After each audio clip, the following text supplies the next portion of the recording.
whose support helped make this day possible for all of you. As a Baruch alumnus myself, of the very school in which I now teach, I am even more excited and proud to be with you on your graduation day. We're lining up back there to get this started in about 3.5 minutes. I'm going to take one of those minutes to briefly describe what to expect today. And that's a good place to start. That word, commencement, actually means to begin. This commencement marks the end of your college tenure and the beginning of the next exciting phase of your lives. If you've attended previous graduation events at other schools around the country or around the world, you'll notice they're pretty similar. Many of the shared rituals, rooted in Latin, actually can be traced back to the Middle Ages. Back then, the church had great influence over the early European university systems, which is why some of what you'll see today resemble quasi-religious customs. Most obvious is the super stylish attire, caps and gowns, which resemble garments worn by medieval clergy. Some slight symbolic differences specify levels of academic achievement.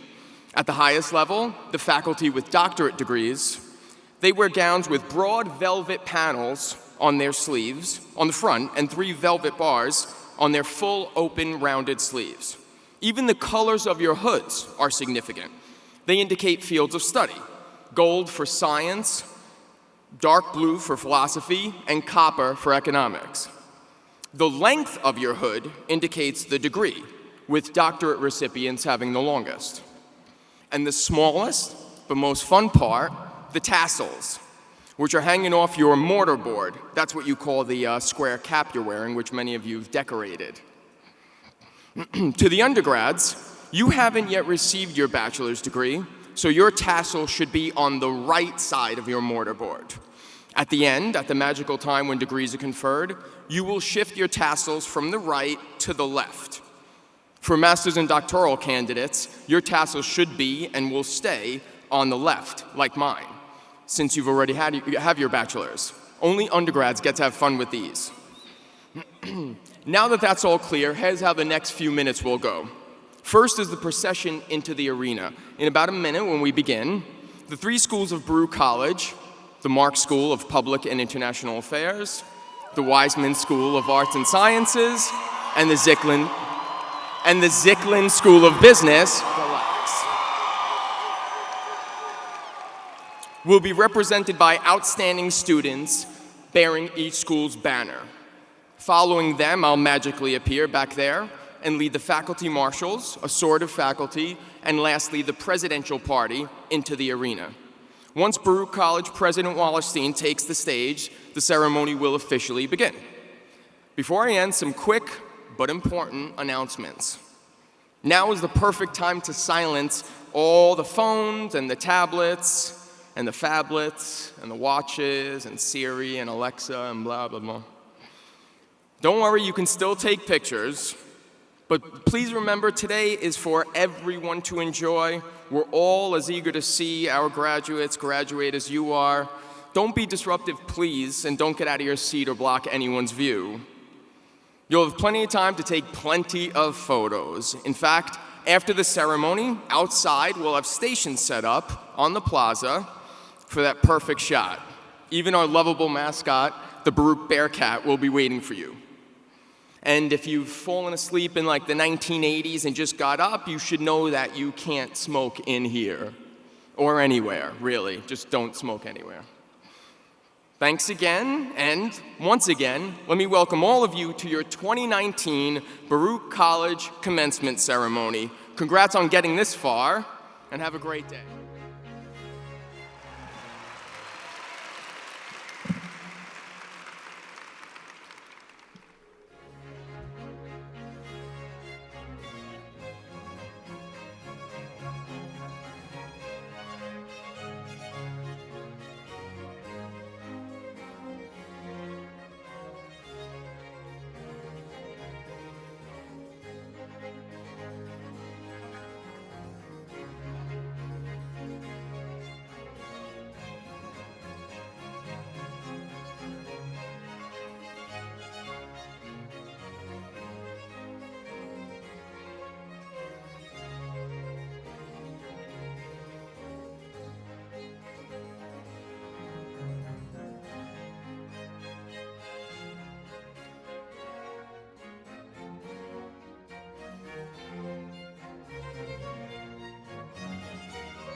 Executive Master of Science, International Executive Master of Science, and the Master of Science in Industrial and Labor Relations is Ying Lin Lai, carrying the banner for the Zicklin School of Business.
Now entering the hall, representing the candidates for the degree of Bachelor of Science, is Jessica Zunawaga, carrying the banner for the Marxe School of Public and International Affairs.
Now entering the hall, representing candidates for the degree of Bachelor of Arts, is Margaret Maya Skubskaya, carrying the banner for the George and Mildred Weissman School of Arts and Sciences.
Now entering the hall, representing candidates for the degree of Bachelor of Business Administration is Vincent Chu, carrying the banner for the Zicklin School of Business.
Now entering the hall, representing the distinguished alumni of the Baruch College, celebrating their 50th and 60th reunion, are the members of the class of 1959 and 1969.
All guests, please stand and remain standing.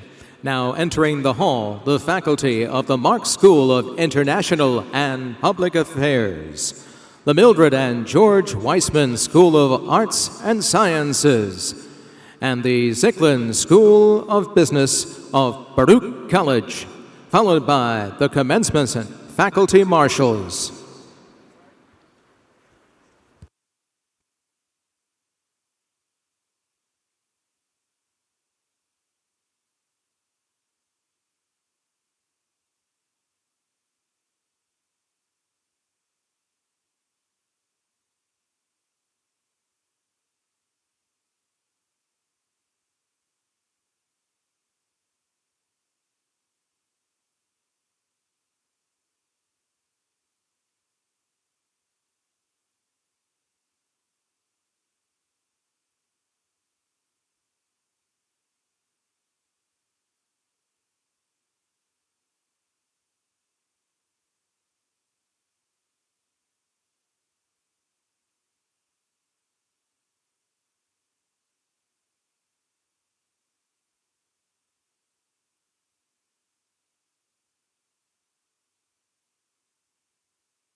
Now entering the hall in the position of the highest honor, the Distinguished Platform Party.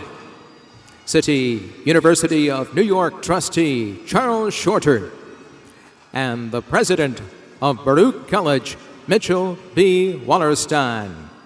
Leading the Platform Party is the faculty chief marshal, Marco Dicina.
Mr. President, the hour is at hand, the guests are assembled.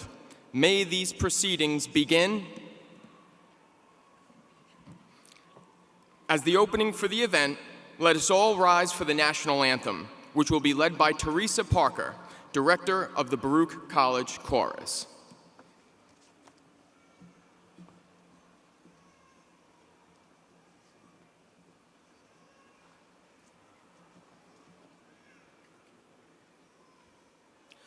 Oh, say, can you see by the dawn's early light what so proudly we hailed at the the twilight's last gleaming, whose broad stripes and bright stars through the perilous fight o'er the ramparts we watched were so gallantly streaming, and the rocket's red glare, the bombs bursting in air, gave proof through the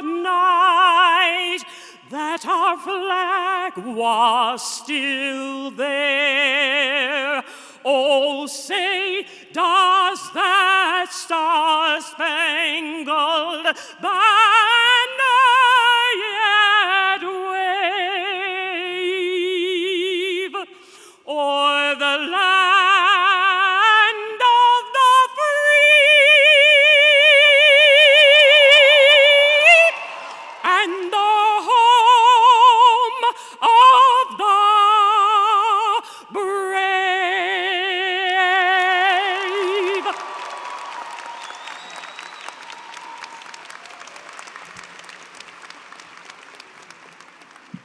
Please be seated.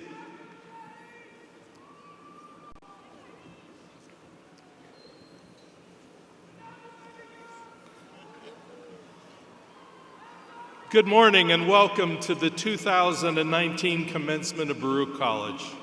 I'm honored to be your host on this festive occasion. This is truly a memorable day for all of our graduates, their families, and friends. It is also a landmark year for our college as Baruch celebrates its 50th anniversary as an independent senior college within the City University of New York.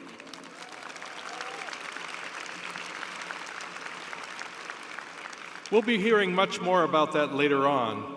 Baruch College is proud to be a most distinguished institution within CUNY. At any given time, there are more than 250,000 students pursuing degrees at CUNY colleges. With this amazing university, Baruch has earned a national reputation as an engine for the economic and social mobility of its students, propelling many incoming students from the lowest 40 percentile of household incomes to the top 40 percentile after graduation. A Baruch education literally transforms lives. President Mitchell Wallerstein has led the college through this period of historic growth and improvement. I would like to invite him to the podium to introduce some of our esteemed guests.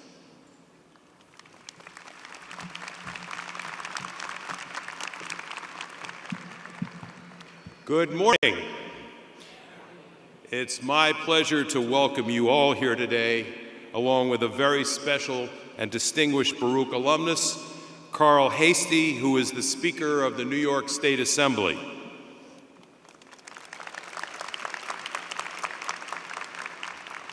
We will be hearing from the Speaker in a moment, but right now I'm delighted to announce another special guest who has come on short notice. I hope he's here. Is the Senator here yet?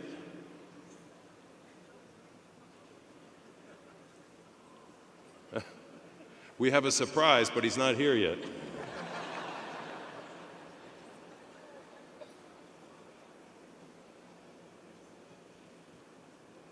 Yes? Okay. The surprise is the presence of Senator Charles Schumer, who has been a great friend of Baruch College and of CUNY for many years. Senator Schumer has taken time out of his busy schedule to help us celebrate the 2019 graduates. Born and raised right here in Brooklyn, where he still lives, Chuck has been a member of the United States Senate since 1998. He now serves in the important role of Senate Minority Leader, and in that capacity, he is the chief spokesperson for the Democratic Party and a voice of reason in the United States Senate.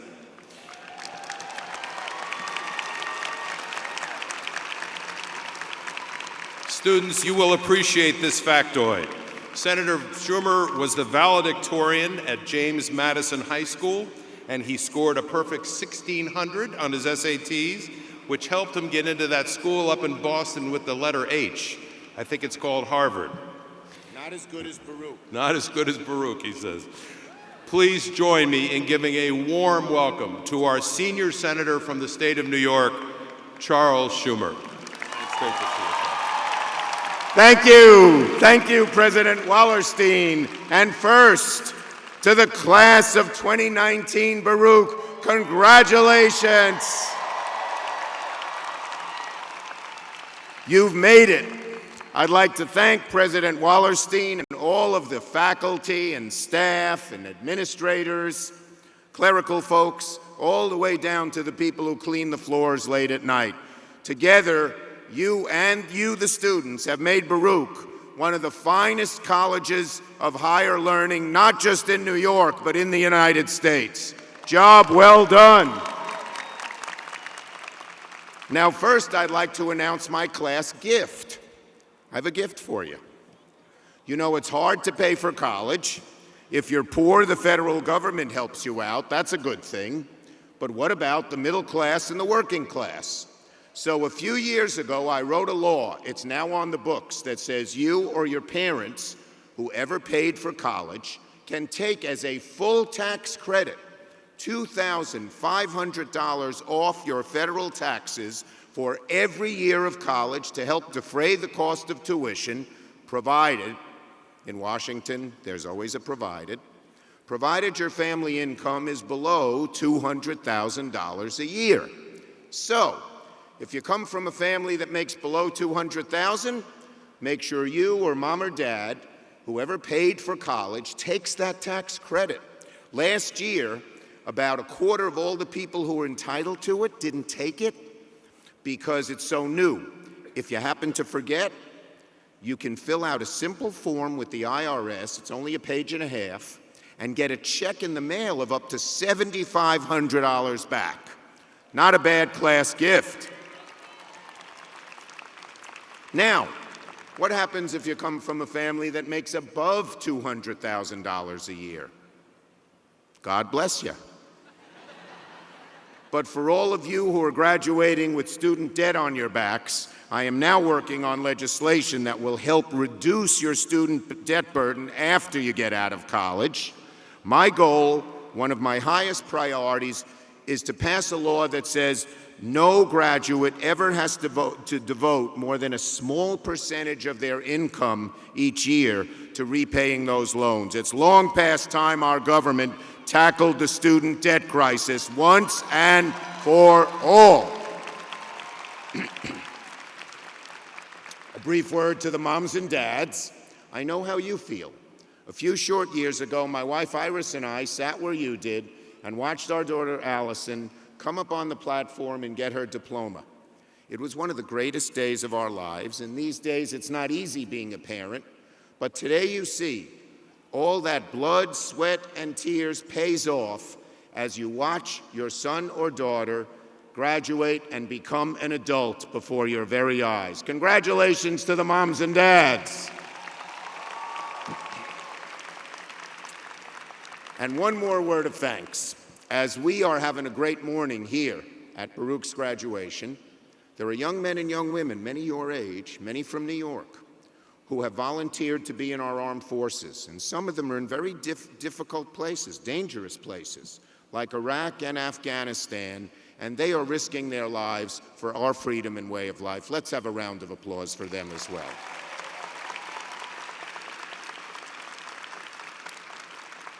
Now to this great class, Baruch 2019. So, all those late nights in the library, early mornings in the classroom, have earned you a degree from a great institution. It's good you have that degree, because the world into which you're graduating is changing very, very fast. This is an era of profound economic and social change. In the old days, when you graduated from college, the odds were quite high that you'd have the same job, at least the same career, for 40 years. Well, that's not so true anymore. Most of you will probably have several jobs, and some of you several careers. Along with these economic changes, the internet has put so much information at our fingertips, it's sometimes hard to figure out what's important and to distinguish between what's true and what is not. And a generation ago, things like terrorist attacks and mass shootings were hardly ever heard of. Now we hear about them, unfortunately, every month. So there's a lot going on in this world. But the good news is this, graduates. Your generation is better equipped than any that came before it to adapt to these new changes, to overcome the obstacles they present and seize the opportunities they afford. But right now, those sitting in your seats, you may not be sure of what will come next. With so much of the world changing so quickly around you, it may sometimes feel like you're jumping into an abyss. But the key, graduates, is not to fear the unknown. Embrace it, relish it, soak up every opportunity it has to offer. How do I know? Well, I remember having these feelings when I was in college, when I was your age. I went to James Madison High School in Brooklyn, which was then a working class and still is a working class high school, and as President Wallerstein mentioned, from there I was lucky enough to get into Harvard. In those days, no one from my background went to Harvard. Harvard was filled with graduates from these fancy private schools, prep schools in New England, and here I was, the son of an exterminator. My dad never went to college, who went to public school in Brooklyn, long before Brooklyn was cool. So I was scared. I went to the one fella from my high school, Red O'Brien, who had graduated, who had gone to Harvard before me. He had graduated about 10 years ago, and I said, Red, how am I going to make it at this place? Well, we had both played on the Madison basketball team, and Red said to me very matter-of-factly, he said, here's how you make it at Harvard. Try out for the freshman basketball team. They're terrible, just like Madison's team is terrible. So you'll make the team, and those will be your friends. He did have a point. You know what the motto of our basketball team was at Madison when I attended? We may be small, but we're slow. So now let's go to tryouts. They made us wear these little numbers. Number 27, the coach calls me out. Yes, sir. You're Schumer. Yes, sir. You played for Madison. Yes, sir. How's Coach so-and-so? He's fine, sir. Then he starts looking at me quizzically. He said, you played forward? I said, yes, sir. He said, how tall are you? I said, I'm 6'1", sir. He said, can you dribble? I said, that's not really my strong suit, sir. He said, go home. He didn't watch me touch a ball. Well, as you can imagine, I was distraught. I said, it's over. I wrote my mom a note saying it's only a week into school, I'm a flop here already, I'm coming home. And I started to pack up my bags. But as fate would have it, as I was packing late that night, somebody knocked on my door. Who could it be? Was it my parents coming to take me home? No. Was it the basketball coach coming to give me a second chance? No way. Was it the cool kid down the hall inviting me to the big party that weekend that I wanted to go to?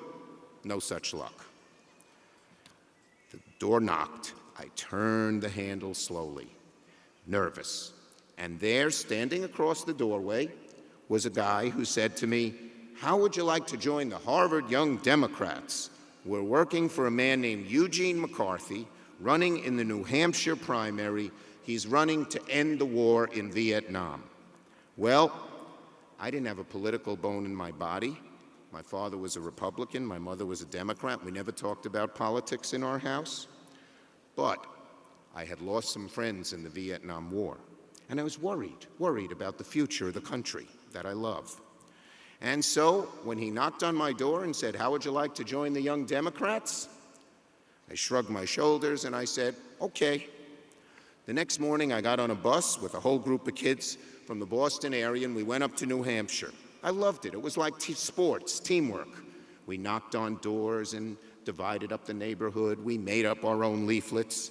And over the next few months, on the snowy streets of New Hampshire, Working for an insurgent presidential campaign, I got bitten by the political bug.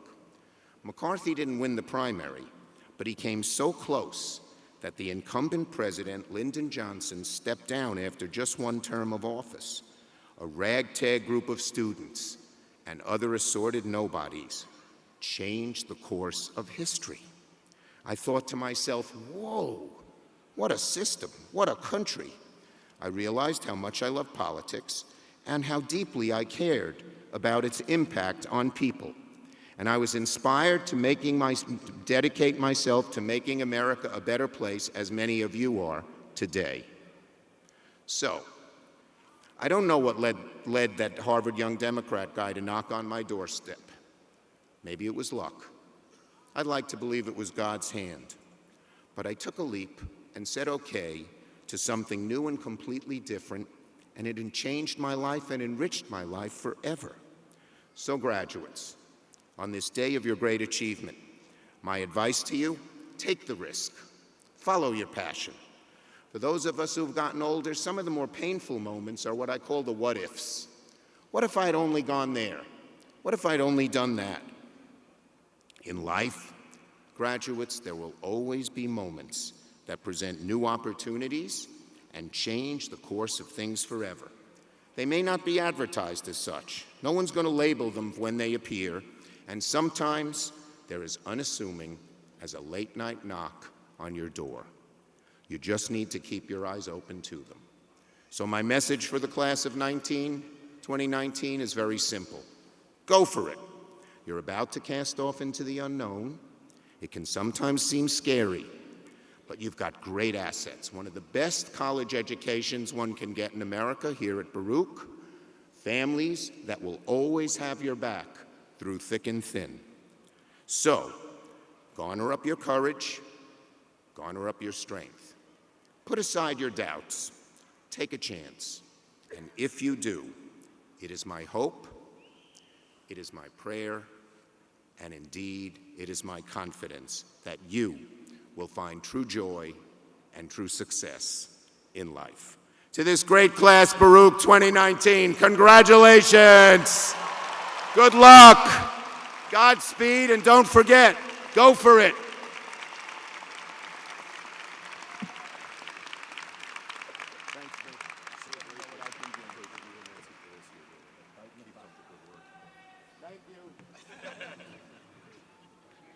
Thank you, Senator Schumer. We appreciate your joining us this morning, and we are grateful for everything that you are doing to defend and protect our democracy.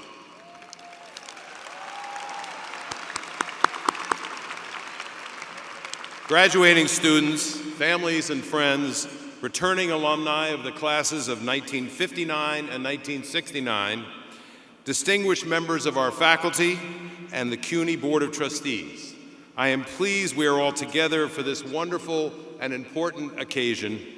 As I mentioned earlier, we are delighted to have your fellow alumnus, Assembly Speaker Carl Hastie, deliver today's commencement address. We also will be hearing from a longtime friend of the college, Trustee Charles Shorter, who will bring greetings on behalf of the CUNY Board of Trustees.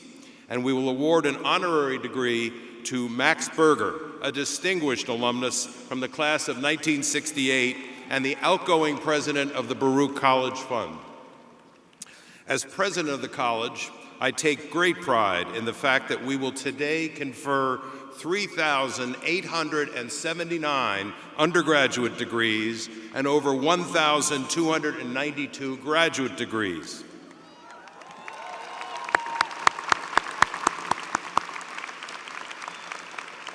Baruch is an incredible institution and a stellar college within the nation's largest urban university, the City University of New York, which is home to 25 academic entities, 11 senior colleges, 7 community colleges, and 7 undergraduate honors and professional schools. It is an enormous enterprise and one that rightly earns its reputation as the American Dream Machine. As I previously noted, representing CUNY today is Charles Shorter. Trustee Shorter has been a member of the CUNY Board of Trustees since 2008 and he serves on the board's Committee on Academic Policy, Program and Research, as well as on the Committee on Facilities, Planning, and Management. A frequent speaker on real estate trends and economics, Mr. Shorter is a senior advisor at Davis Brody Bond, Architects and Planners, and has been an adjunct associate professor in the Master of Science degree in Real Estate Development program at Columbia University. Let me invite Trustee Shorter to the podium now.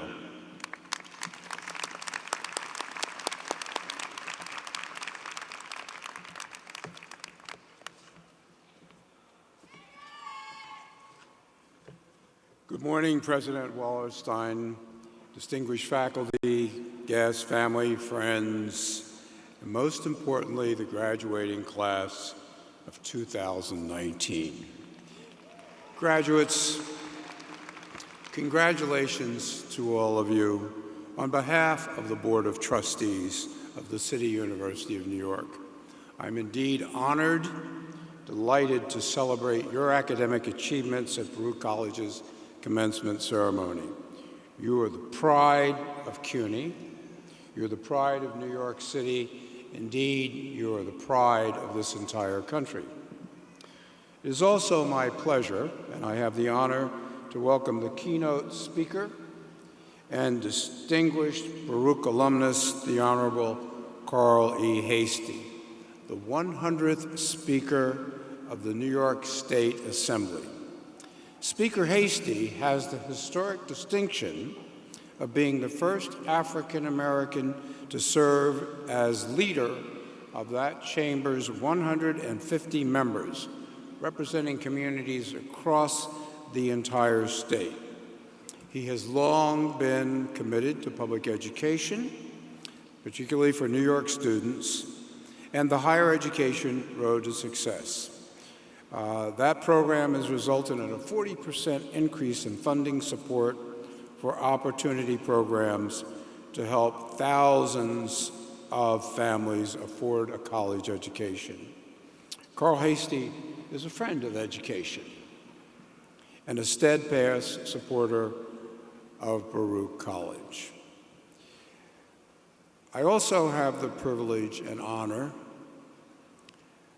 of introducing and being on the podium with our honorary degree recipient, Max Berger, who will be awarded the degree of Doctor of Laws honoris causa, recognizing his decades-long dedication to the mission and vision of Baruch College. As a student leader, and this is a wonderful story, he played a pivotal role in advocating for the Baruch College to become independent of City College. And since that successful fight, Mr. Berger's dedication to the mission and vision of Bernard Baruch College has been unwavering. Now, class of 2019, as Senator Schumer has said, you should be very proud of yourselves because of your hard work, sacrifice, and commitment. Today, you are going to receive a priceless degree from one of the city's premier colleges. You may have reached the finish line, but you're also poised at the starting point of the next chapter of your lives. So be bold and dream big, be agents of change, and make the world a better place for the next generation. For you are a generation that has been equipped and empowered with more knowledge, skills, and innovation than any generation before you. Please venture out and change the world. Pursue your passions with courage and confidence and compassion. But we expect great things from all of you, and we will be rooting for you. We have no doubt that each of you has the talent and the passion to change this world. After all, you are CUNY graduates. So on behalf of all of us at CUNY, I extend my very best wishes for a bright, successful, and happy future. Congratulations, class of 2019.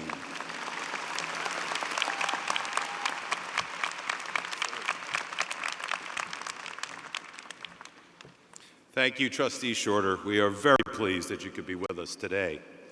And it's now my honor to introduce the 2019 commencement speaker, who is also, as you've heard, a distinguished alumnus of Baruch College.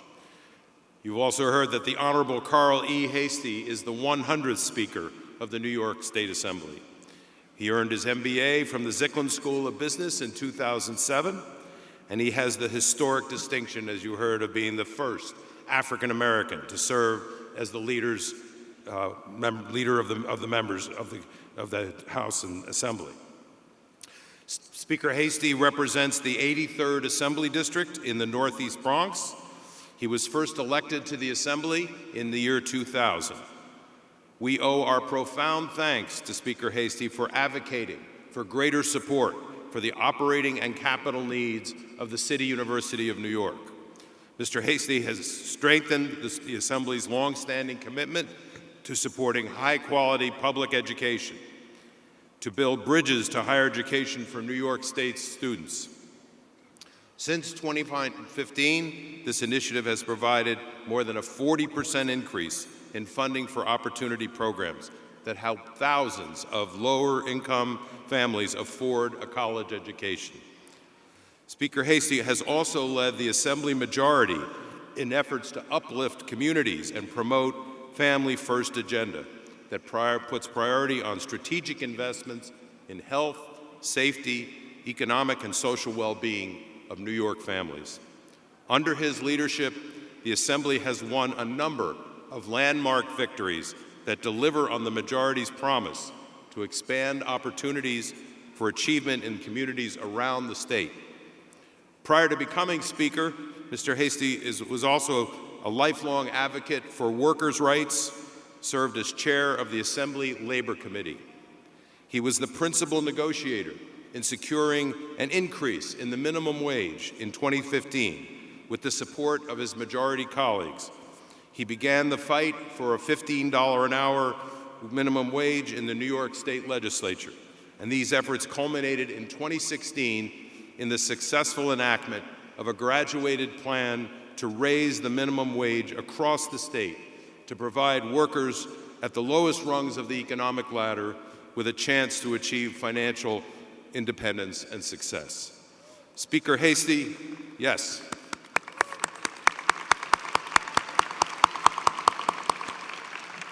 Speaker Hastie, we are eager to hear your words of inspiration and wisdom.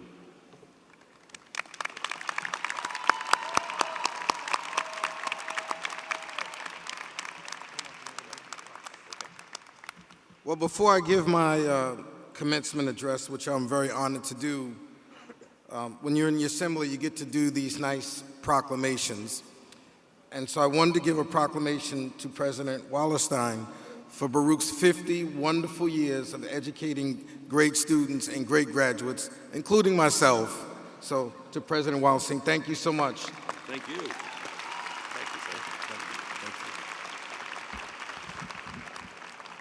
You know, being Speaker of the Assembly, you're considered one of the three most powerful people in the state of New York, along with the governor and the majority leader. And there's not many things that make me nervous, but looking out at 20,000 people is making me a little nervous. But I do want to say good morning to the graduates, guests, and faculty. I'm honored to be here to celebrate this occasion with you. You should all be very proud of what you've accomplished and excited for the opportunities ahead. Congratulations to all the graduates.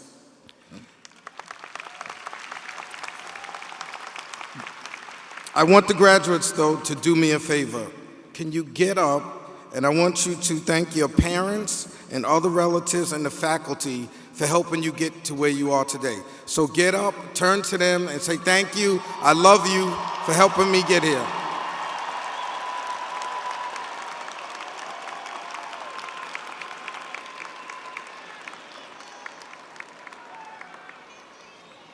It's their graduation day today, too. Some of them are probably happy you'll be leaving the house. So, I spent a lot of time at Baruch. In fact, I'm fairly confident I might be the longest tenured student as it took me 9 long years to earn the 60 credits needed to get my MBA in finance, during which the time the school actually changed the requirements 3 times. I'd started my graduate studies in 1998, and then in the following semester, my mother passed away, and I had decided maybe I should drop out. And I said, well, if I do that, my mother would probably haunt me from the grave for using her as an excuse. And so I continued my studies. But then I also remember a day that I was sitting in the assembly chamber, and wasn't too many people in there, and I just remember staring out into the chamber, and I said, I want to make sure that I finish my degree because I don't want Albany to make me a captive. I want to be able to have a skill so that I can go out and do other things if I decided to leave the assembly. Well, 17 years later, I didn't leave, but at least I have my degree. But some of you may already know who I am, and some of you may not. I lead what I believe is one of the greatest legislative bodies in the country, the New York State Assembly. It is a chamber rich with history where landmark legislation has been passed and served as a model for the country. But going all the way back to elementary school, every year from the 1st to 5th grade, I ran for class president at PS 111 in the Bronx. I lost every time. I'm not even sure that I voted for myself. But all I can say is apparently my classmates did not see my potential. But in spite of all of those humiliating defeats, I knew a career in public service was in my future. Graduations have been particularly special to me because I've never taken for granted the value of an education. The amount of doors it opens in life is life-changing. I also felt firsthand the cost of education. Despite being offered admission to MIT, UPenn, and RPI for undergrad, my family's financial situation didn't make it possible for me to attend any of those 3. Like most New Yorkers, cost was a factor in my decision-making process, both when I decided to attend Stony Brook University for undergrad and when I chose Baruch for my graduate degree. When I decided to get my master's, I was working as a budget analyst in the New York City Comptroller's office. I soon realized I was the only person in the office without an advanced degree, so I made a promise to myself that I would get an advanced degree, maybe an MPA, law degree, or an MBA. But after long thought, I knew I wanted to go to a great business school. As a numbers guy, I knew I was going to have to weigh my options and crunch the numbers to see what I could reasonably afford. I learned that at a fraction of the cost of NYU, which is the other school I was considering, that Baruch was in the top 10 in the nation for bang for your buck. So it was a no-brainer for me to attend Baruch. I also cannot overstate how grateful I am for the flexibility the graduate program here offered me. I managed to serve as a member of the New York State Legislature while working on my MBA. Whether it takes 9 years or 2, Baruch College understands that their graduate students often have jobs, families, and other obligations. So I commend you all for that.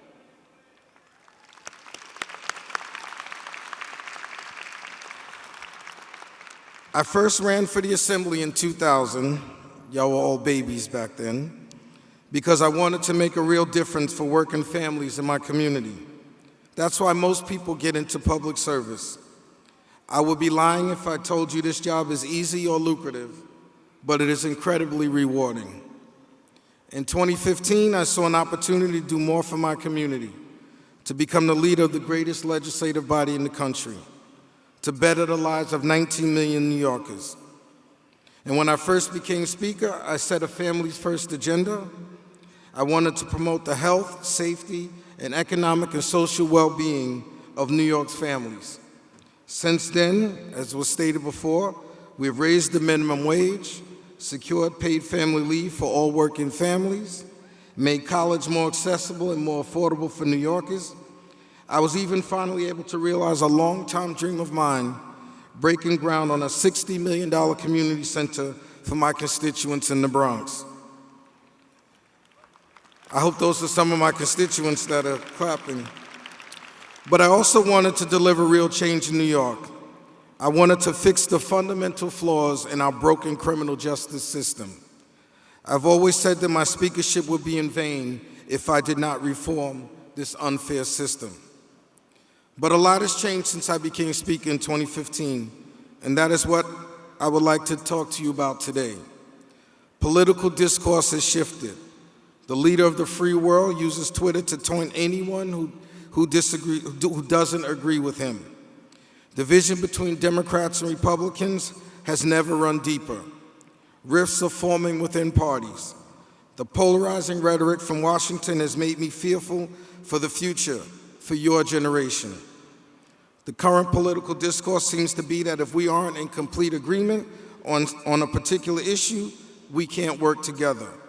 But I assure you, without collaborative dialogue, without civility, it does not matter how ambitious each of us are. We cannot deliver real change if we don't do it together.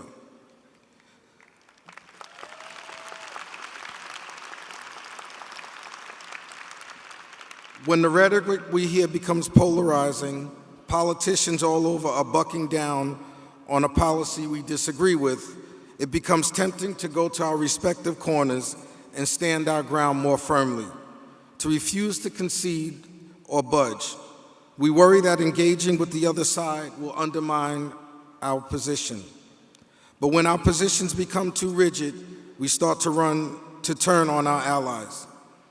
In a recent speech, the real president, Barack Obama, described this phenomenon. He described this phenomenon as sort of a circular firing squad. In these divisive times, we become so passionate and so firm in our convictions that any deviation from their pure form becomes unacceptable. Suddenly, our friends become our enemies, and our partners become our opponents. But democracy is about compromise. It does not allow for an all or nothing mentality. It was not designed to give any one person everything they want all the time. In fact, our democracy actually forces us to take into account those we disagree with. Without meaningful collaborative dialogue, we cannot accomplish anything. It is a reality I am faced with time and time again. For the first time in 10 years, Democrats in New York control both houses of the legislature and are working with a Democratic governor. We are in a great position to build on progress we have made. But while my fellow Democrats and I share many of the same values, from the shores of the Great Lakes to the coast of Long Island, each member of the legislature has a different life experience and represents a community with unique needs and interests. Simply put, we will not all be in complete agreement all of the time. Affecting real change requires open dialogue. During his speech, President Obama also pointed out that our system doesn't work if you don't compromise on anything or if you compromise on everything. Instead, you must know what your core principles are and stay true to them. Let me give you one example. Reforming New York's criminal justice system has always been a top priority for me. For far too long, yes, please applaud that.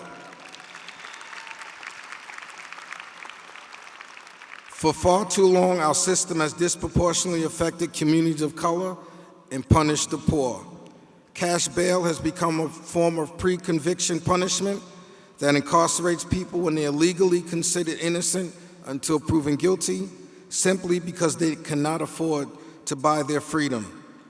Bail was intended to be a vehicle to ensure people would show up to court, not be a pre-punishment for a crime they may not even be guilty of. Those are my core values. But like most issues, this one is not cut and dry. For weeks, my colleagues and I agonized on how to handle cash bail for the most violent of crimes. How fair is the concept of bail for violent offenders if deep-pocketed movie producers accused of horrific crimes against women can purchase their freedom in less than an hour?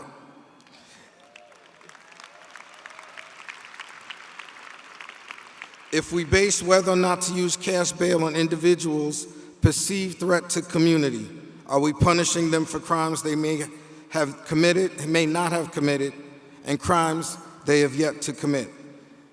Reminds me of the movie Minority Report with Tom Cruise, where people would be arrested before committing a crime based on computer algorithms. These are undoubtedly difficult questions. I knew that it took an all-or-nothing approach to the issue we would get nowhere. The system will remain unchanged. Cash bail will continue to hurt the poorest and most vulnerable New Yorkers.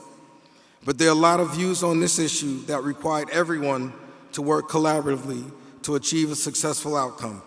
In the end, we ended cash bail for misdemeanors and nonviolent felonies. Did everyone get everything they wanted? No. New Yorkers don't care if legislators get what they want. They care about whether or not they get what they need. In the last 4 years, I've accomplished a lot as a leader, but not because I stood my ground, but because I never stopped talking to those I disagreed with. So in these polarizing times when civility seems like a lost art and social media wars are treated like the antidote to conflict or disagreement, I implore you to change the narrative.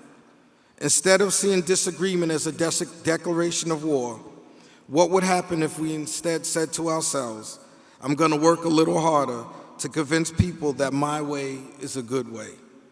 Because as far as I know, no one has ever changed their strongly held beliefs over an angry tweet or name-calling. They became informed. They educated themselves. So engage in dialogue. Share your knowledge. Share your perspective. It is also important to recognize that we all can be a good person and at the same time be wrong about an issue. As I always say, everyone is entitled to their own wrong opinion. But I'm humble enough to know that I don't have all the answers. When asked how he could be friends with Justice Ginsburg, given their strong disagreement, Justice Scalia said, I attack ideas, I don't attack people. Some very good people have said very bad ideas, and if you can't separate the two, you got to get another day job. And this practice is not exclusive to political dialogue. It is relevant in every part of our lives, at work, at school, at your place of worship, and in your personal relationships. Both as a leader and a father, I feel a great sense of responsibility to help prepare the next generation of leaders, all of you, here today, because someone opened doors for you in hopes that you would make the world a better place. So do it. Go make the world a better place. Just remember, if you find yourself in a position to be helpful to someone who may not have been on your side or helped you during your journey, stay true to your core values and focus on what people need, not what you want. Because as the great Mick Jagger said, you can't always get what you want, but if you try sometimes, you can get what you need.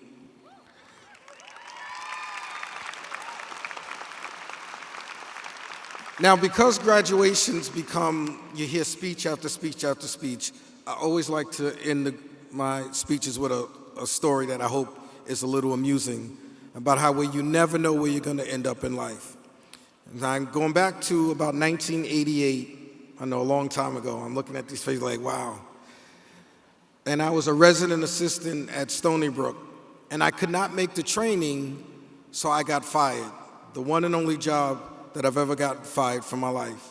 I hope being Speaker of the Assembly is not the second one, but fast forward about 16 years later, I'm a member of the New York State Assembly, and the Stony Brook contingent with the president and the dean of schools comes to my office because there was a huge project that Stony Brook needed my assistance. But alas, the person who fired me was part of that contingent. He had now been promoted to the dean of students.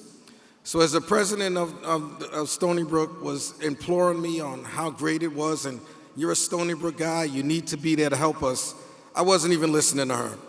I just was staring at the guy who fired me.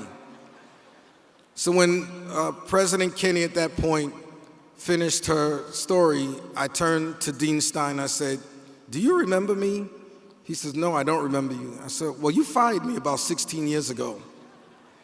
So you could see the look on everybody's face. They felt like they would have lost the biggest supporter, a Stony Brook alum, from helping them. But I said, Dean Stein, I want to thank you for firing me. And he said, why would you thank me for firing you?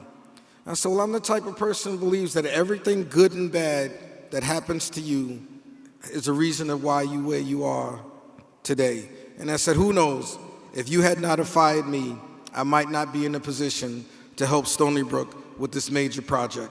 I went on to help Stony Brook to get that major project. So that's the lesson and the thing I want to say to you. You never know where you're going to end up to be in a position to help and do the right thing. So congratulations, graduates. The best of luck to you and a lot of success.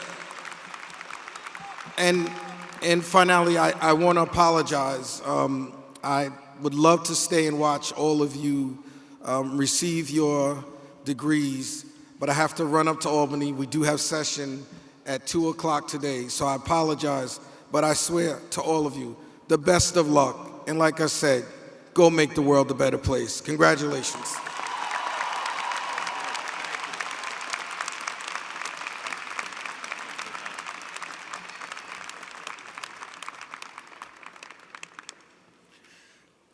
Thank you, Speaker Hasty, for those inspiring words and for your public service and your leadership. Now I'd like to take a few minutes to address the class of 2019 and our esteemed graduate students. We are gathered here today to mark the end of your journey at Baruch College, but of course we are also gathered to celebrate the beginning or the commencement of your lives as Baruch graduates and young professionals. The world awaits you, and it desperately needs your ideas and your energy.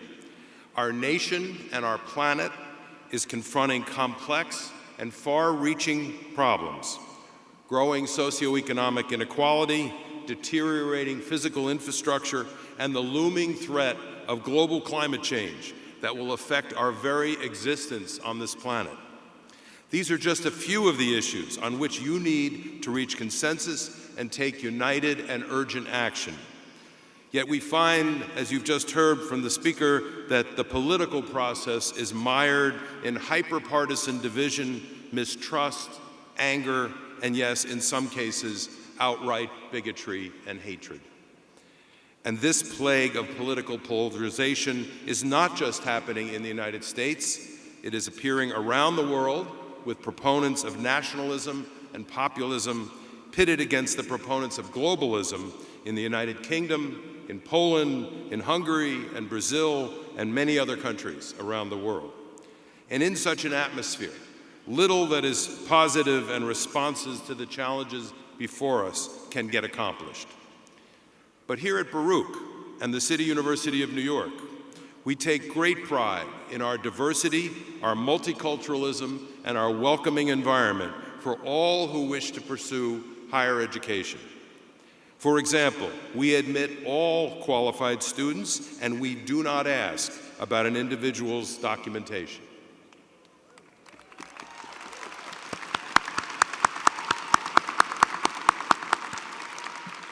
I like to say that the students of Baruch represent the world.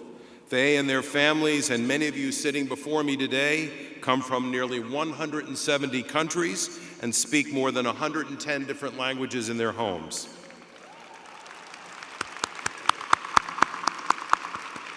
Just by comparison, the United Nations has 192 states, so we've pretty much got the world represented. Given that we are one of the most ethnically diverse colleges in the world, it is our goal to educate students who are rooted in and proud of their own identities, but who also recognize the world's interconnectedness. We strive to develop citizens and future professionals who can collaborate effectively across national, racial, ethnic, and religious lines, and who appreciate the value and importance of international engagement and respect for those from different backgrounds. So I think it is fair to say that the Baruch community falls squarely on the side of maintaining open doors and borders and promoting international engagement. Without the worldwide collaboration and cooperation, we will not be able to solve the planet's most urgent problems: For example, no matter what your nationality or your political orientation, it is now impossible to ignore the overwhelming scientific evidence that climate change is real and that it is accelerating.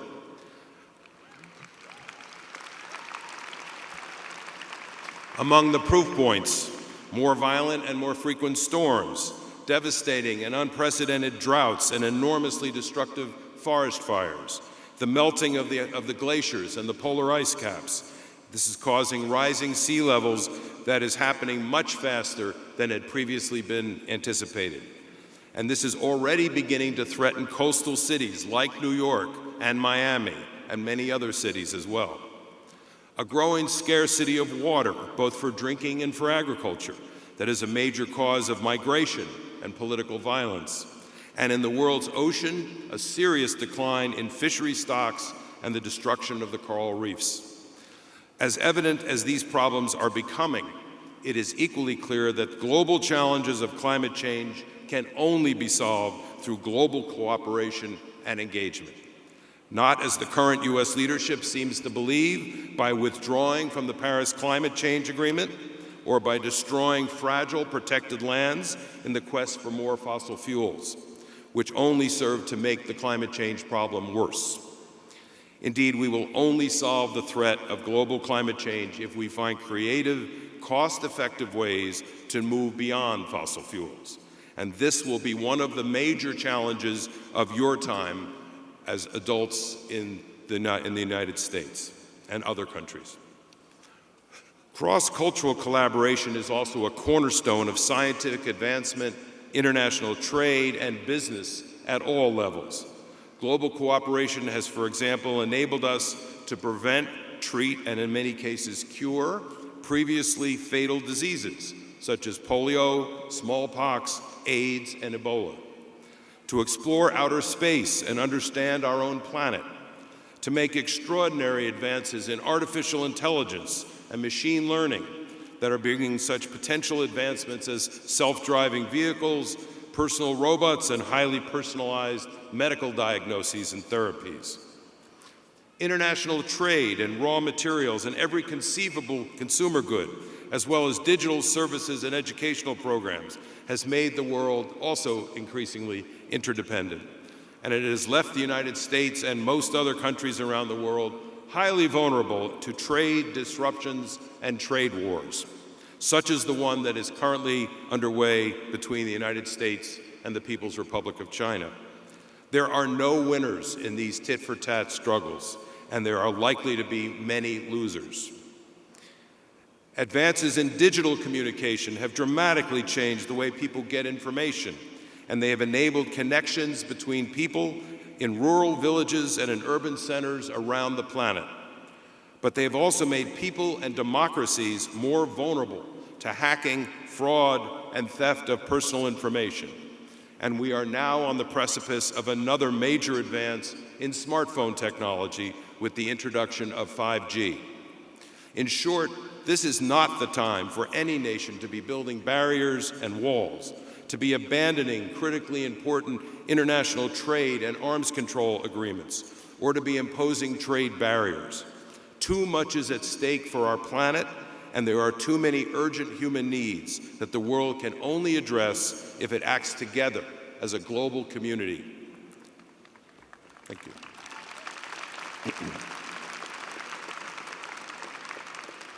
As you graduate, these issues and challenges remain a major part of your world, and they are going to demand your attention, whether you are headed to a career in business, in public affairs, in law, or in a field connected to the arts and sciences. Equipped with your Baruch degree and the intelligence and tenacity that got you through a college or graduate school, I know that you have what it takes to be leaders in your chosen fields. No matter what career path you pursue as you go out into the world, I urge you to get involved in your community and engage in the political process at all levels. Some of you may decide to follow Speaker Hasty's example and run for elective office, joining the ranks of dozens of Baruch alumni who have served or who are serving currently in state and local government. This distinguished list includes, in addition to Speaker Hasty, Melissa Mark Viverito, the immediate past Speaker of the New York City Council. Baruch graduates also have held 5 additional state assembly seats, including most recently Yulene New, who is the first Asian American to represent Lower Manhattan and Chinatown.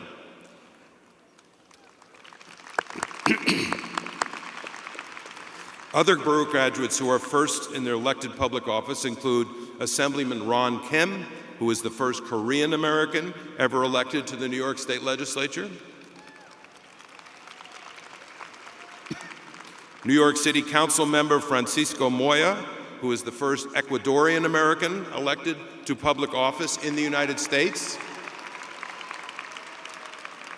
And Judge Carolyn Walker Diallo, who is the first Muslim woman elected to serve on the bench in New York State. But even if you don't choose to pursue elective office yourself, it is essential that you understand and monitor the actions of your government. Voice your concerns regarding decisions and policies with which you do not agree, and by all means vote. The urgency of this has never been greater.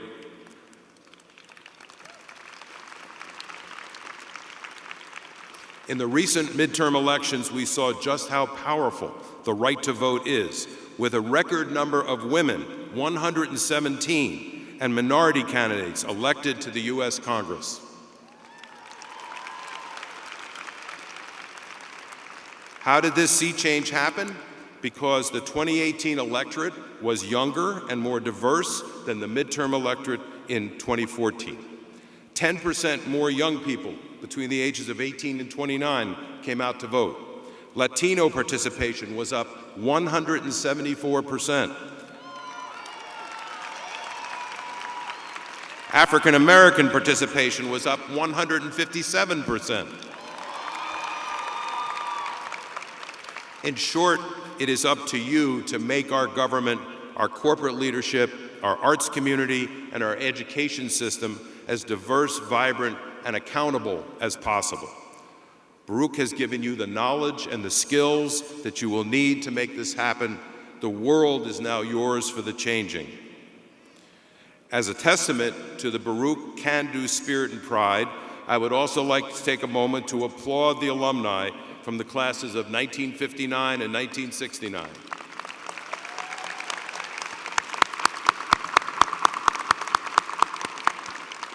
They have come back to celebrate their 50th and their 60th reunions, respectively. And I'm delighted that they could join us as be an inspiration to the younger generation who are now about to graduate. And to all of our graduates, I want you to know that faculty and staff of Baruch College are proud of you, I am proud of you, and you have every right to be proud of yourselves for your accomplishments.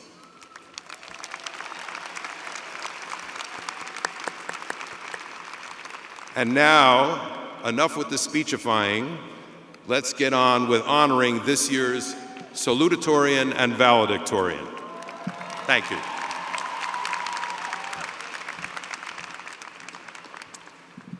Thank you, President Wallerstein, for your insights and especially for your commitment to Baruch College. Today is also a day to celebrate our wonderful faculty, some of whom are seated here on the platform.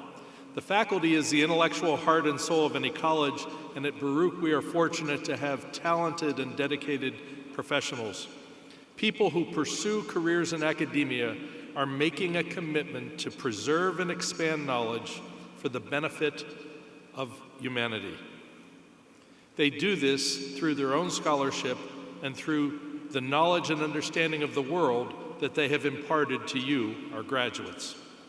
Members of the faculty have worked very hard to help you succeed academically and to take the next step in achieving your dreams. So I invite you, the graduates, to take this opportunity to rise and to thank them.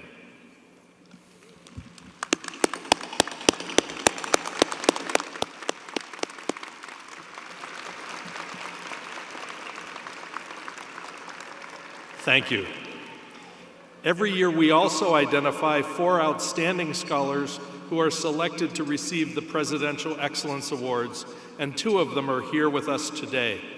It's difficult to make a selection, and the Baruch College community selects individuals who are exceptional educators and experts in their field. You can read their accomplishments on page 9 of your commencement program. These individuals will also be honored in the fall at our annual faculty convocation. The President's Excellence Award for Distinguished Faculty Service goes to Dr. Shelley Eversley, Associate Professor in the Department of English in the Weissman School of Arts and Sciences.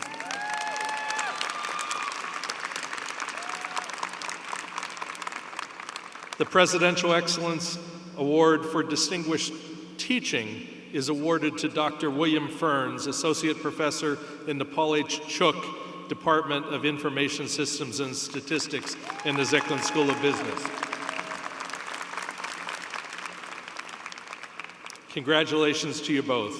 The other honorees who are unable to be here, but I would like to recognize, are the Presidential Excellence Award for Distinguished Scholarship to Professor Els de Graaf in the Department of Political Science, and the Presidential Excellence Award for Distinguished Teaching by an adjunct member of the faculty that goes to Marino Mugiar Baldacci in the Department of Psychology of the Weissman School of Arts and Sciences.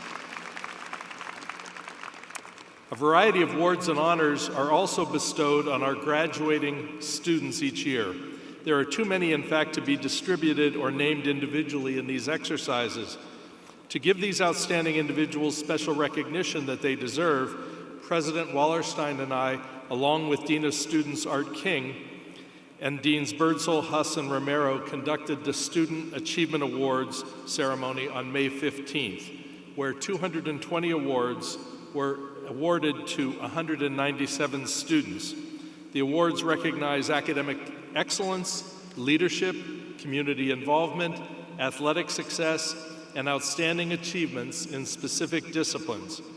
May I ask any of the 197 students who received those awards who are present today to please rise and be recognized.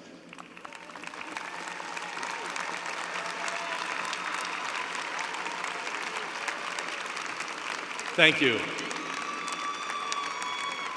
I'd now like to introduce 2 of the most impressive members of the class of 2019. First, I would like to acknowledge this year's Salutatorian, who spoke at our Student Achievement Awards ceremony in May. Jean-Sebastien Serena, would you please rise and be recognized?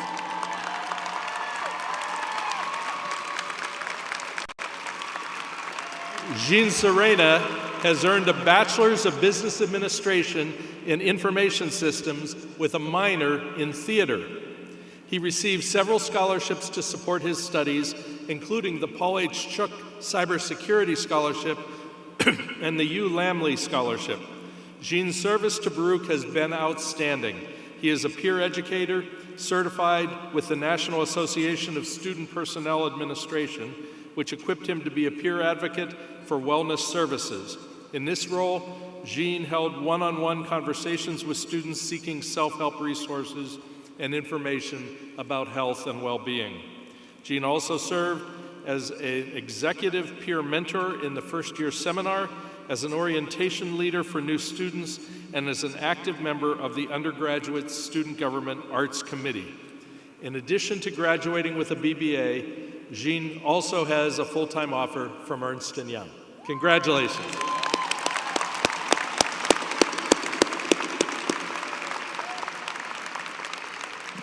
And now I would like to introduce your valedictorian, Vicky Savides.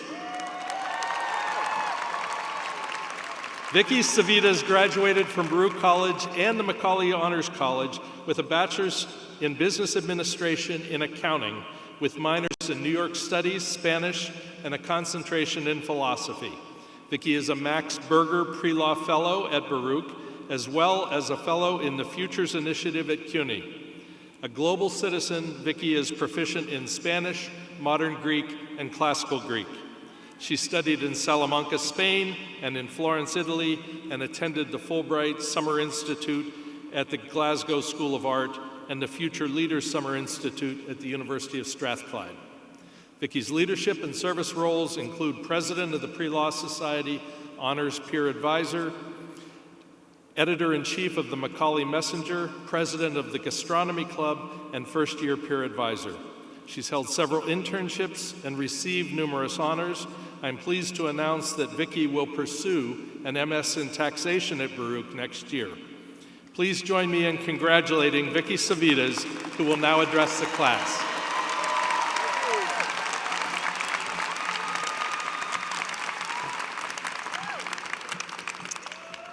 Thank you, Provost Christie, and please join me in another round of applause for our salutatorian and a person I'm happy to call my friend, Jean Sebastian Serena.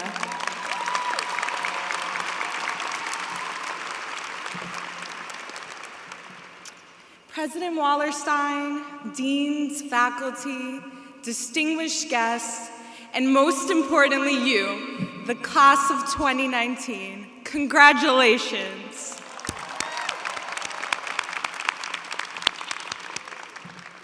I am humbled to stand with you today in honor of your accomplishments and those of an institution which this year celebrates 50 years of academic excellence and rigor, embodying what we have come to know as the American dream. Although my journey at Baruch comprises of a fraction of this time, condensed into 4 transformative years, nearly half a century since inception, I feel as though the university's founding principles of inclusion, public service, and academic scholarship have woven their way into the tapestry of my Baruch experience. My peers, we are a part of a forward-thinking community with a strategic vision that stands the test of time and emphasizes a lifelong commitment to learning. Together, we have endured long morning commutes and sleepless nights, balanced internships and club commitments, and juggled family and personal obligations all to get to this very moment. My college narrative mimics that of many of yours. The plot? I am of an immigrant background, the product of the New York City school system, working hard to one day give back to the institutions like Baruch, which have invested in me, and the people like the faculty and staff, Ms. Tina Coco of STAR, Professor Donna M. Gitter, Dr. Jody Weissman of Honors, who have shaped me into the woman I am today.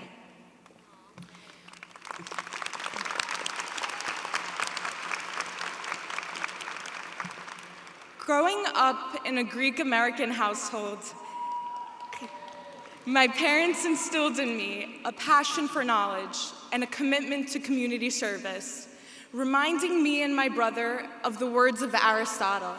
Η εκπαίδευση του μυαλού χωρίς την εκπαίδευση της καρδιάς δεν είναι καθόλου εκπαίδευση.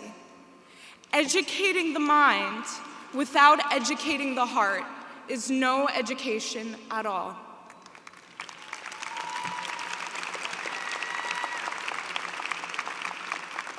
Looking back at my undergraduate career, I cannot help but think, how lucky are we to be graduating from a university that does both, that educates our minds through a challenging curriculum in all 3 schools, and educates our hearts, giving us the freedom to pursue our interests, encouraging us to join organizations we identify with and are excited about, and reminding us of the network of which we are a part, from convocation to commencement and beyond. When I first joined the Baruch community, I, like many of you, did not have a paved path upon which to walk. I was drawn to a pre-professional track that emphasized quantitative coursework, but wondered, is accounting the right fit? In speaking to my academic advisor, Stacy Backenroth, I realized that accounting was indeed an interdisciplinary major of Zicklin that emphasized logic and rationality through a mathematical lens. I called it philosophy in disguise and developed a passion for the subject, integrating it into a diverse curriculum of my next few years. With Stacy in mind, I recognize that the beauty of my academic curriculum at Baruch was that it was never limited. I was able to educate my heart and my mind, and by doing so, uphold the tenets I felt best define my university. Baruch is global, part of the largest and most eminent urban university nationwide. Therefore, my curriculum would too be global. I was given the opportunity to study abroad twice in Spain, immersing myself in a language that unites its speakers en una canción, in a song. In the same way Baruch emphasizes scholarship and opportunity, I ventured to Scotland as part of the Fulbright Scotland Summer Institute and Future Leaders program, where I gave a speech at the United States Consulate in Edinburgh, promising the esteemed individuals of that institution that from one world city to another, we, the future leaders of our local and global communities, can inspire change. Baruch is about service, which drove me to volunteer for Let's Get Ready, an organization that tries to bridge the gap of socioeconomic disparity by providing students with the tools with which they can research and prosper in the long run. Lastly, Baruch is community, serving as an honors peer mentor to first-year students, the co-founder of Socrates Hellenic Society of Baruch College, and a president of the Pre-Law Society. I have made it my prerogative to foster unity in each of these organizations, ensuring that they are open to all and that students have opportunity and support to grow and to learn within them. Bernard M. Baruch once said, "We did not all come over on the same ship, but we are all in the same boat." The diversity in interests, age, backgrounds, gender, sexuality, abilities of the members of our community makes us whole. We are all a part of this New York City campus, one without boundaries, and one that is constantly evolving. And evolving is what this institution continues to do to this day. It lifts us through social mobility and provides us with the tools to research and become pioneers in the fields we care about. For me, this is disability rights and activism. In April, I presented my thesis, Deaf and Detained, the Intersection of Disability and Incarceration, at the Northeast Regional Honors Conference in Baltimore, Maryland. My objective was to join in the advocacy mission of making silence heard, empowering deaf incarcerated individuals by relaying their stories with the hope of implementing policy change. This could not have been possible without the faculty and advisors at the Baruch and Macaulay Honors Colleges. My communications class with Dr. Richard Wilkins sparked my curiosity in the criminal justice system. The course, The Politics of Disability, with Dr. Elizabeth Reese, honed my interests in a subject close to my heart and identity. In combining the two with their inspiration, I was able to present something much bigger than I. My dream is to one day represent the underrepresented. To the class of 2019, I hope that you walk away from Baruch ready to pursue what has inspired your college narratives and craft change for something much bigger than you have ever dreamt. Today, we graduate from a prestigious university with award-winning faculty, staff, and students who come from a diverse array of disciplines, yet are united by the values of this esteemed institution. Think about our hashtag, #BeBaruch, and what it means to you. For me, to be Baruch means to be a part of a community that includes service operations managers, artists and poets, Fulbright winners, full-time parents, and full-time learners. To be Baruch means to be a Bearcat of a sports-winning university. It means to go to school in one of the most dynamic cities in the world with opportunities at every corner. It means to not pay your way into a college through bribery and scandal, but rather to uphold integrity and honor. Lastly, to be Baruch means to be a part of an institution that this year celebrates 50 years of academic achievement. We did not all come over on the same ship, but we docked at the same pier. In the next pages of your narratives, may you sail smoothly, without the fear of rough waters, but with confidence that you will land at your next destination. Class of 2019, we made it. Congratulations.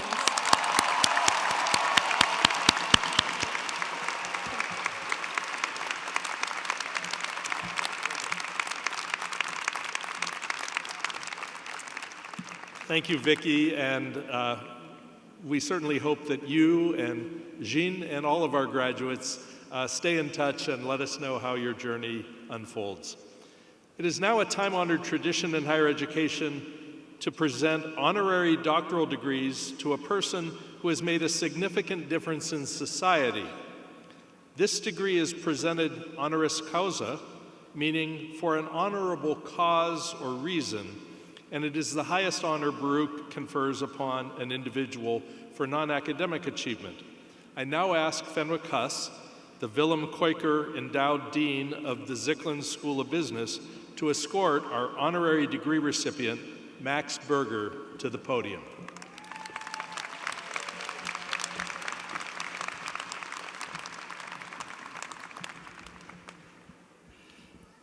Max Berger, a graduate and leader of the class of 1968, is truly one of the most influential individuals in the history of Baruch College.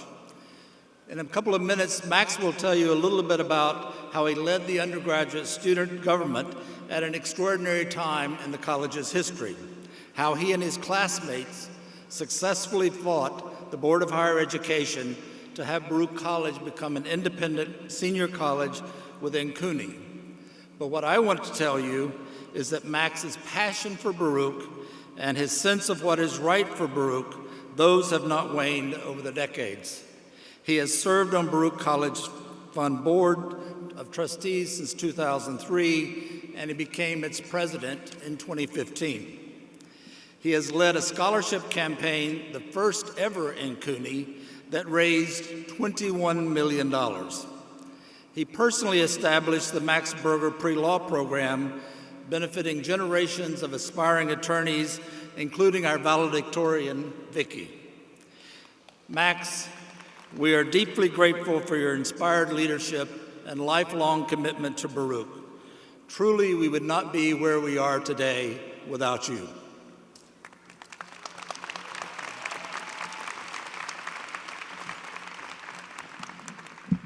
Max Berger, in recognition of your exemplary accomplishments in law and for your profound dedication to your alma mater, Baruch College is proud to bestow upon you the degree of Doctor of Laws honoris causa.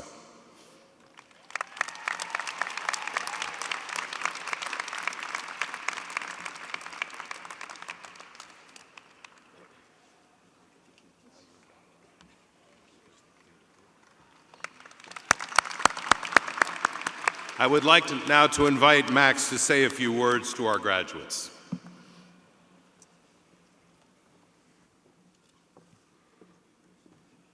what a relief for me to know that after practicing law for 48 years, I finally have a degree to make it legal. Thank you, Dean Huss. Thank you, Trustee Shorter. Vicki, that was an amazing speech. Thank you, President Wallerstein, for such kind words, and my heartfelt congratulations to you, graduates, and your families and friends who supported you on this long journey to this day. Even though I sat in your shoes over 51 years ago, I know, really know, how challenging it was to get to this place. So, class of 2019, give yourself a round of applause because you deserve it more than you could ever know.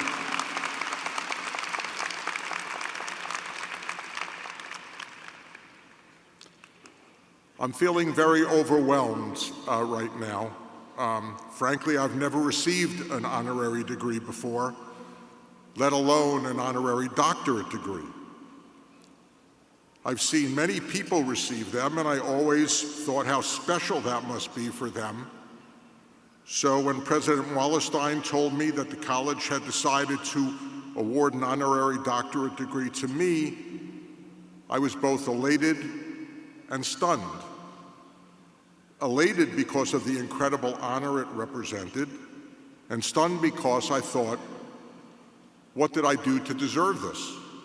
After all I did was give back a bit of myself to the college that helped me achieve unimaginable success in my life. Baruch was, to quote from the show Hamilton, the room where it happened for Max Berger. From a housing project in Queens to an urban campus, 2 buses and a subway ride away, Baruch was the room where it happened for Max Berger.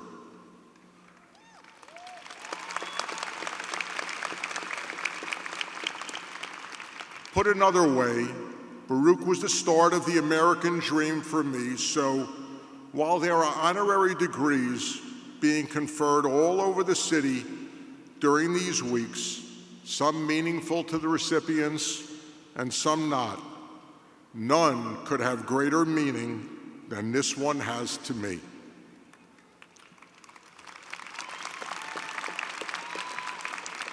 Let me briefly tell you why. It is a story most of you will identify with. I remember like yesterday sitting in my high school gym auditorium holding the application that asked me to select my first choice of city university colleges. Like most of you, a private college was not an option for me. I just looked at the list and said, a great combined business and liberal arts education would provide me with a foundation for future success. So naturally, my first choice was Baruch. I barely made the cut, but locally I started in 1964. I was 18 years old and full of hope and dreams, and like most of you, grit. Again, like most of you, I was the child of a working-class family whose choices were limited, but whose dreams and hopes were limitless.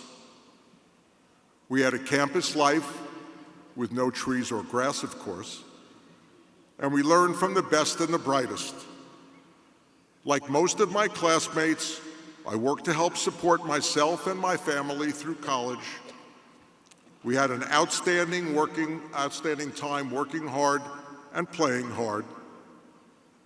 None of us came from privileged backgrounds, but we were hungrier and more earnest, and we all shared a common dream that without Baruch degrees, we could go on to achieve anything in life. Well, I was the first in my family to graduate college, got a scholarship to a fine law school, and today I'm the founding partner of my law firm.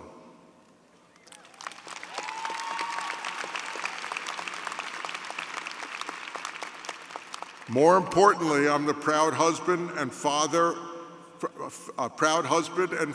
and grandfather of 10 beautiful children, and my wife and children are here with me now.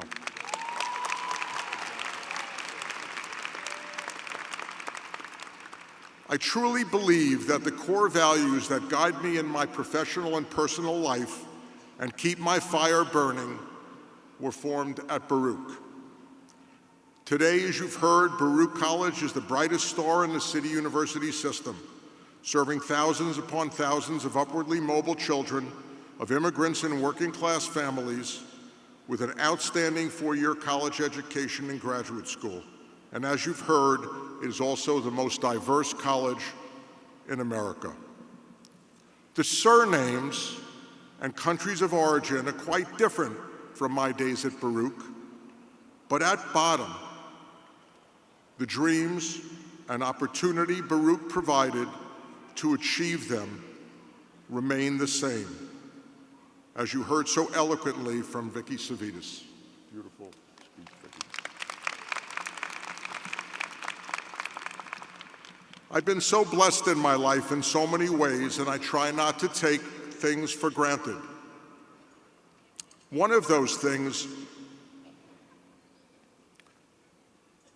was a decision,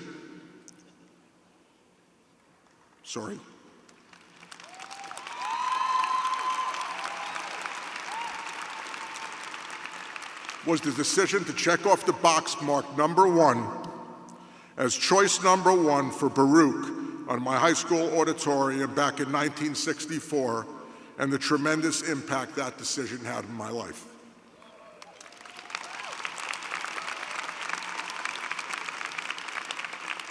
So now you know why I will treasure this degree and the opportunity to receive it with you, my fellow colleagues of the class of 2019. We are forever bonded.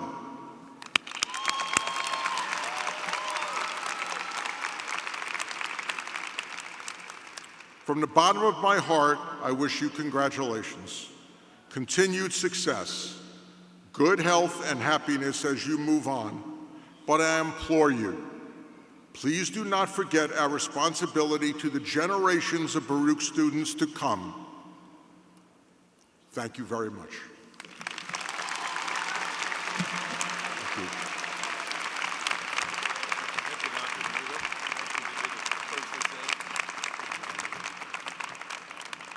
Let me just thank Max Berger, a very distinguished alumnus and a wonderful human being. Congratulations, Max.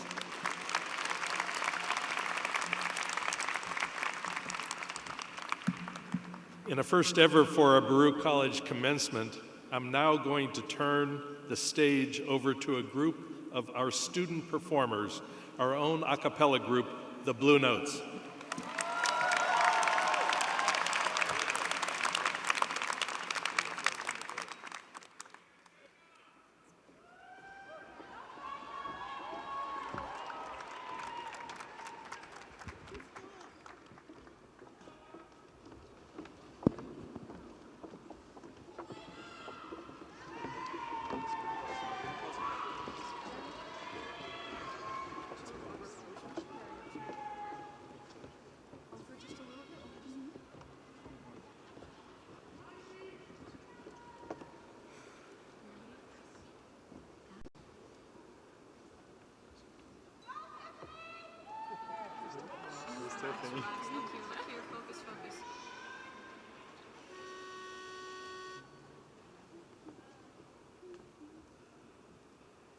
You think I'm stupid?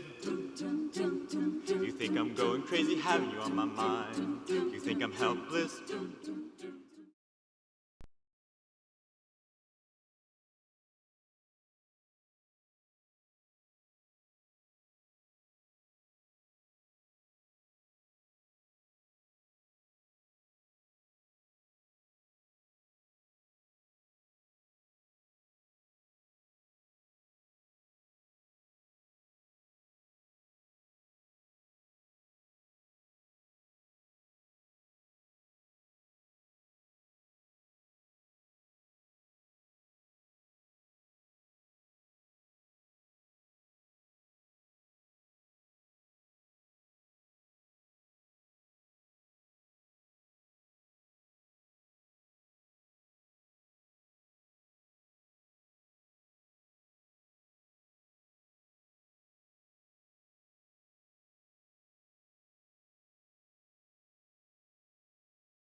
Thank you. That was terrific, and especially thanks to the members of the Blue Notes who are receiving degrees today.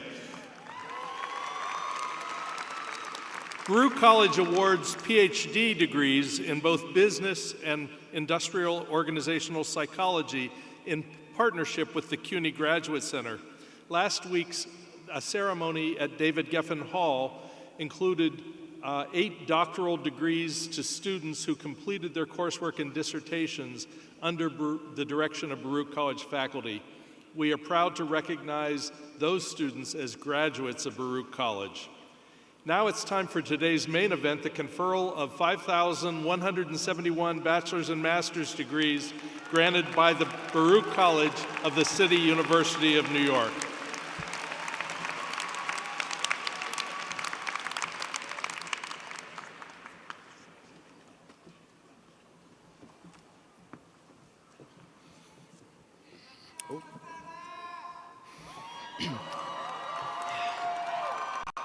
I ask that all of you who are candidates for graduate degrees in the Austin W. Marxe School of Public and International Affairs please rise.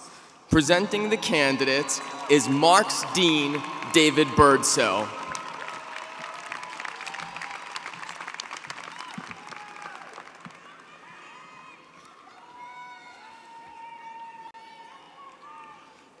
Mr. President, on behalf of the faculty of the Austin W. Marxe School of Public and International Affairs, I am pleased to present to you candidates for the Master of Public Administration, Executive Master of Public Administration, Master of Science in Educational Leadership, and Master of Science in Education in Higher Education Administration.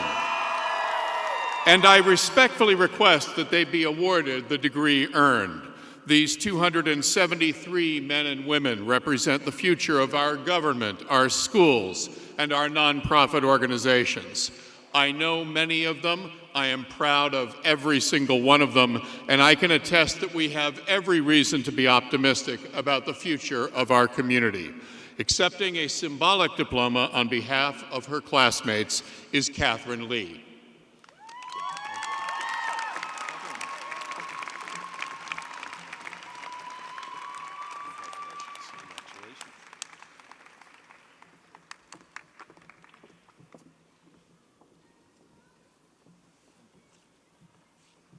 Please be seated.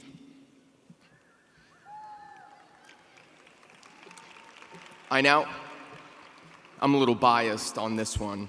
I now ask that all of you who are candidates for the Bachelor of Science degree in the Marxe School of Public and International Affairs to please rise.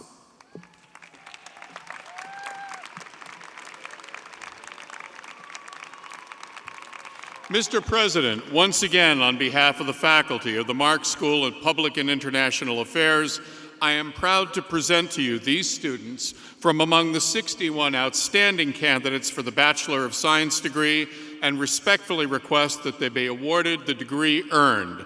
Accepting a symbolic diploma for the candidates is Catherine Vaskevich.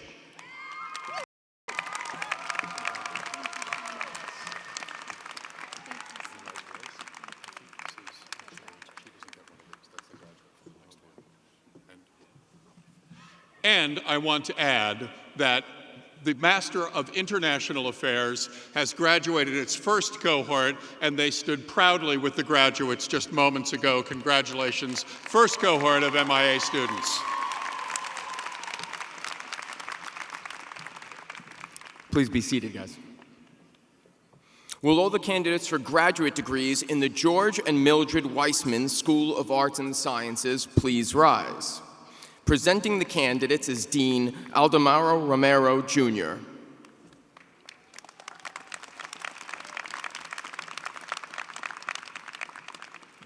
Mr. President, on behalf of the Weissman School faculty, I am pleased to present to you these fine students from among the 161 candidates for the Masters of Arts, Masters of Science, Masters of Arts in Corporate Communication, Master of Arts in Mental Health Counseling, Master of Science in Financial Engineering, Master of Science in Industrial Organizational Psychology, and Master in Arts administration degrees, and respectfully request that you award them the degree earned accepting a symbolic diploma on behalf of these candidates is Na-Kyun Lee.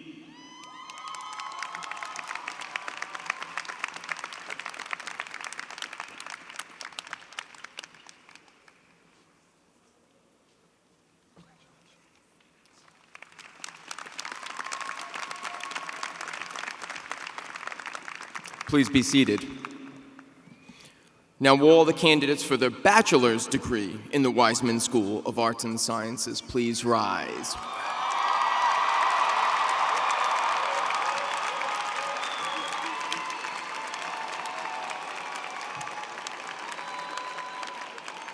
Good.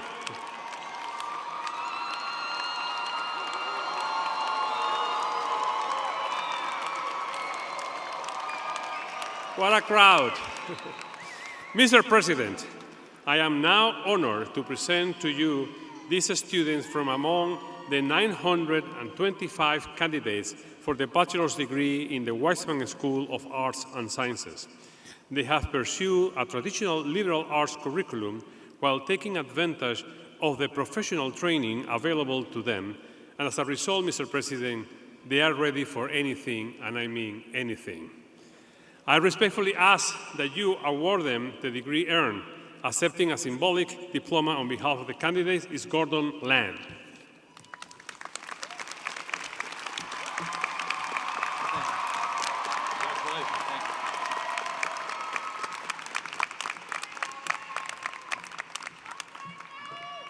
Please be seated. I now ask that all of you who are candidates for graduate degrees in the Zicklin School of Business, please rise. Presenting the candidates is Willem Quaker Dean, Fenwick Huss.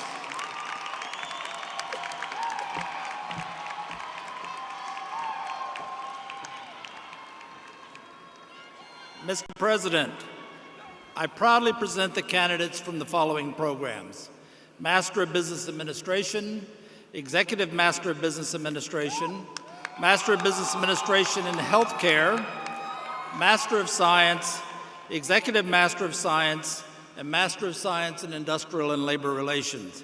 The Zicklin School is proud to send these 858 women and men into leadership positions around the world. On behalf of the faculty, I respectfully ask you to award the degrees as earned. Accepting a symbolic diploma on behalf of the class is Ola Ellis.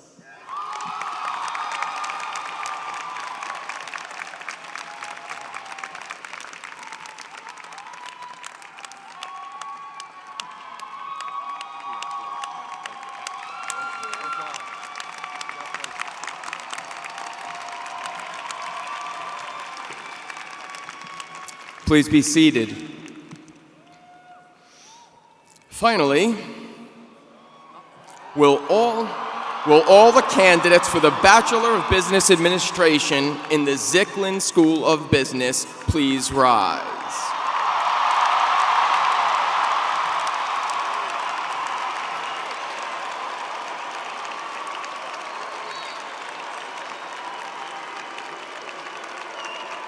Mr. President, I am honored to present to you 2,868 candidates for the Bachelor of Business Administration degree. These talented and motivated graduates enter the workplace with the skills for success.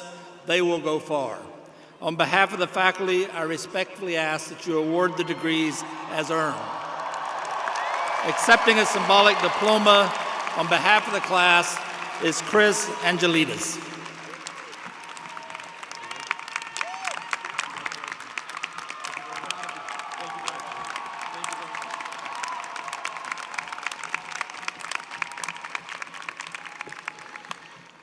I now ask all the candidates from all of the schools to rise together for the conferral of their degrees.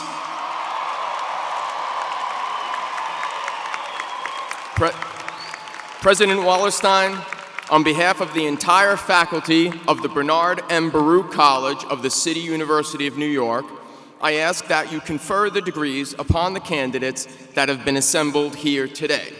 In accord with honored tradition, we ask that, upon the confirmation of your degree, graduating students move your tassels from the right side of your mortarboard to the left.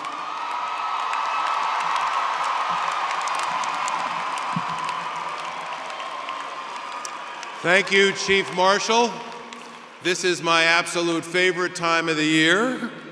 Candidates, with the authority granted by the Charter of the State of New York to the Board of Trustees and delegated to me this day, I hereby convey upon you the degree for which you have worked so hard with all of the rights, privileges, and responsibilities thereto.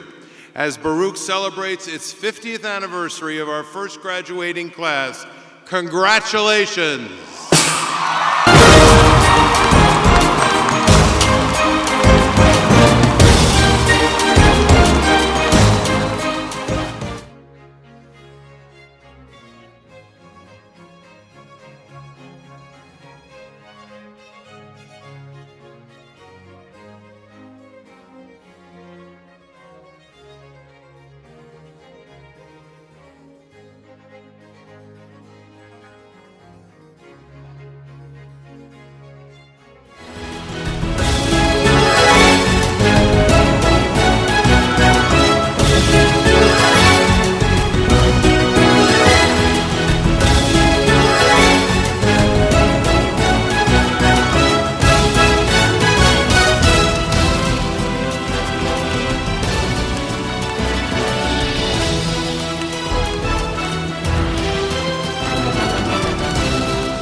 Please be seated.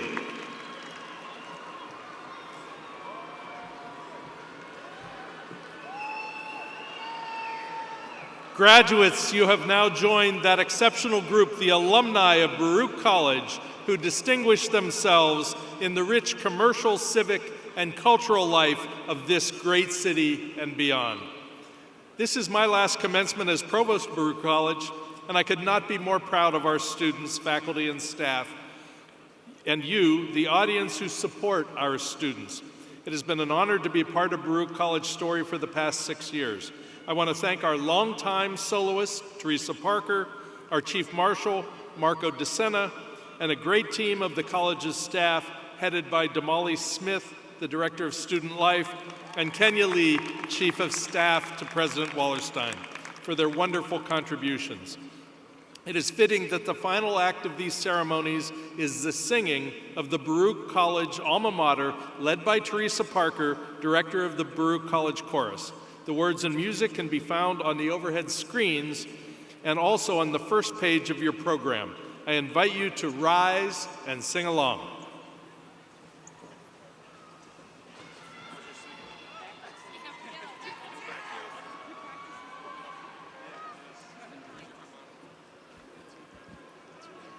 Standing high above the city's mighty roar, Benar Baruch, we sing to you now and evermore, praising you for years. We will always be proud to call you alma mater, jubilant and free. Knowledge of the world, the honor it will bring, are what you have given us.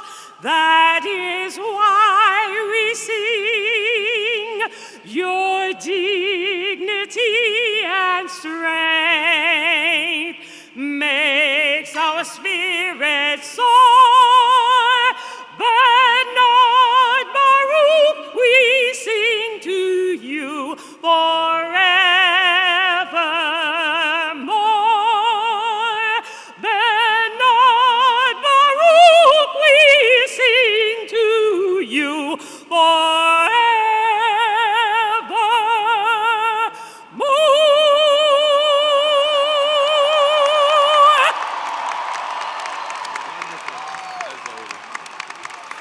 Thank you, Teresa. We're wonderful to have you sing with us every year.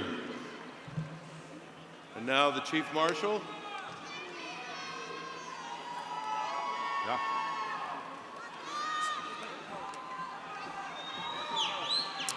Mr. President, words of inspiration have been heard, songs have been sung, and degrees have been conferred.